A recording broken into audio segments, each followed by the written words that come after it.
Bismillahirrahmanirrahim. Assalamualaikum warahmatullahi wabarakatuh. Sahabat-sahabatku yang dirahmati Allah, kita bertemu kembali. Pada kesempatan ini kita akan belajar bersama-sama tentang hukum tajwid, khususnya bacaan iqlab. Tujuan kajian pada kesempatan ini, yang pertama, teman-teman setelah mengikuti kajian ini bisa menyebutkan 5 hukum non mati dan tanwin atau tanwin apabila bertemu dengan huruf hijaiyah. Yang kedua, dapat menjelaskan cara membaca iqlab. Nomor 3, memberi contoh hukum bacaan iqlab. Yang keempat, menerapkan saat membacakan. Ini yang lebih penting dari semuanya.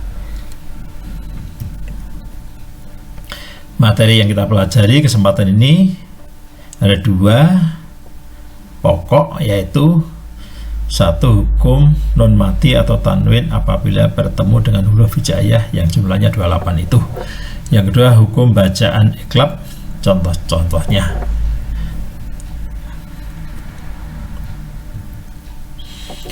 Tanwin dan non mati apabila bertemu dengan huruf hijaiyah kita kenal mempunyai 4 hukum bacaan. Pertama, idhar, dibaca jelas, sudah kita pelajari beberapa hari yang lalu. Yang kedua, idgham, juga sudah kita pelajari beberapa hari yang lalu dengan memasukkan ke huruf setelahnya. Terus kesempatan ini kita belajar tentang iqlab. Dan nanti jika sudah selesai video berikutnya akan kita lanjutkan kajian kita tentang bacaan ikhfa hakiki. Iqlab ini hukum bacaannya nanti akan kita pelajari di bawah. Yang jelas iqlab hanya memiliki 1 huruf, yaitu huruf ba. Yaitu saya ingatkan lagi, hanya memiliki 1 huruf, yaitu huruf ba. Yang idhar kemarin ada 6, yang idgham ada 6. Karena idgham bigunya 4, idgham bila gunanya ada 2, 6, idharnya 6. Oke, ini hanya 2 ya. Oke. Cara membaca iqlab yaitu menggantikan atau mengubah bacaan nun mati atau tanwin saat bertemu ba, nun mati dan tanwin diganti dengan mim. Karena arti iqlab itu mengganti atau mengubah sesuatu dari bentuk aslinya. Jadi nun mati dan tanwin diganti dengan mim, diiringi hunah atau dengung sepanjang 2 harokat. Dan biasanya di Al-Quran kita sudah ada tanda mim ya.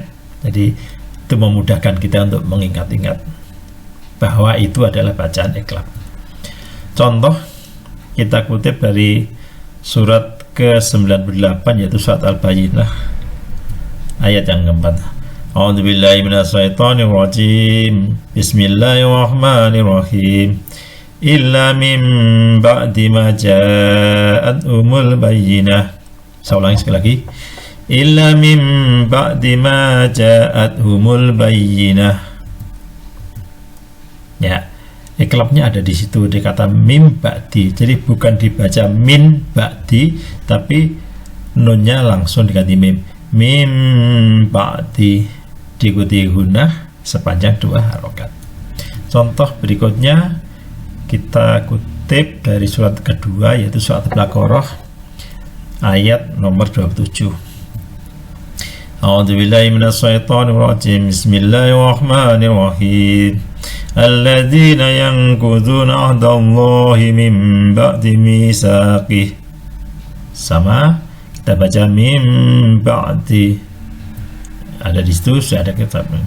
Contoh berikutnya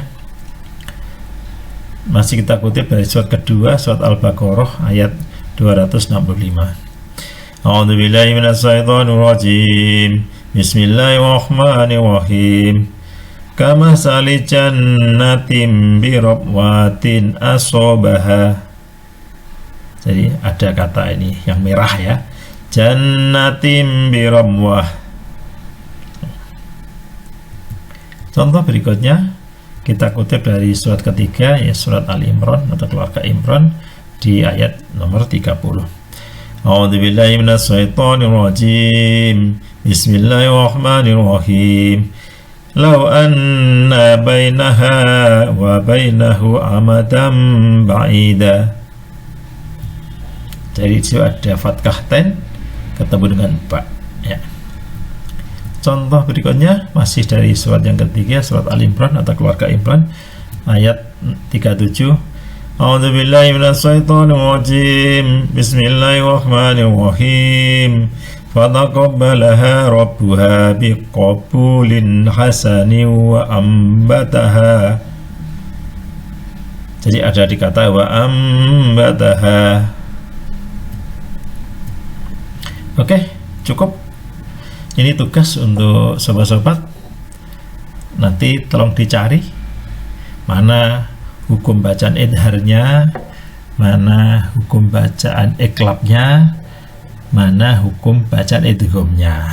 Ayat ini dikutip dari surat Al-Baqarah atau surat yang kedua, ayat 109. Kira-kira cukup. Mari kita biasakan mengucapkan hamdalah, alhamdulillah, alamin, wassalamualaikum warahmatullahi wabarakatuh. Dan apabila ini berguna bagi teman-teman, mohon bantu like dan subscribe. Terima kasih.